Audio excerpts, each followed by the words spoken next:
ரயில்வேலேயே வந்து பார்த்தோம் அப்படின்னா ஐடி ஆஃபீஸர் அப்படிங்கிற ஒரு வேகன்சி இருக்குது. இது மட்டும் இல்லாமல் பேங்க்லேயே வந்து பார்த்தோம் அப்படின்னா ஐடி ஆஃபீஸர் அப்படிங்கிற ஒரு வேகன்சி இருக்குது. ஸோ ரெண்டுக்கு உள்ள டிஃப்ரென்ஸ் அப்படின்னு பார்த்தோம் அப்படின்னா ரயில்வே ஐடி ஆஃபீஸர் பொறுத்தவரையும் கம்ப்யூட்டர் லெவன்ட்டான டிகிரி முடிச்சவங்க யார் வேணாலும் ட்ரை பண்ணலாம். முக்கியமாக BSc computer science, BSc IT, BCA, BE பிடெக்கில் கம்ப்யூட்டர் சயின்ஸ் இன்ஜினியரிங், ஐடி, இல்லை நீங்கள் ப்ராப்பராக ரெஜிஸ்டரான ஒரு காலேஜிலோ யூனிவர்சிட்டியோ பிஜிடிசிஏ படிச்சிருக்கீங்க அப்படின்னா கூட ட்ரை பண்ணி பார்க்கலாம். நீங்கள் இதுவே வந்து பார்த்தோம் அப்படின்னா நீங்கள் வந்து பேங்க் ரெலவெண்ட்டான ஐடி ஆஃபீஸர் ட்ரை பண்ண போகிறீங்க அப்படின்னா இன்ஜினியரிங்கில் சிஎஸ்சி, ஐடி, இசி இந்த மாதிரி முடிச்சவங்க தான் ட்ரை பண்ண முடியும். இது மட்டும் இல்லாமல் இஎன்ஐ முடிச்சவங்க கூட ட்ரை பண்ணலாம்.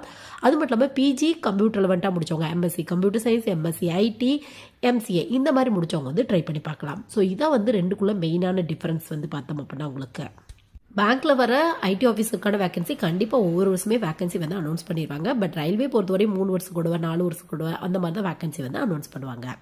ரயில்வேல வர இந்த போஸ்டிங் வந்து பார்த்தோம் அப்படின்னா எங்கே இருக்கும் அப்படின்னு பார்த்தோம் அப்படின்னா ஜூனியர் இன்ஜினியருக்கு கீழே ஐடி ஆஃபீஸர் அப்படிங்கிற வேகன்சி வரும். வேகன்சி லெவல் கம்மியாக தான் இருக்கும்.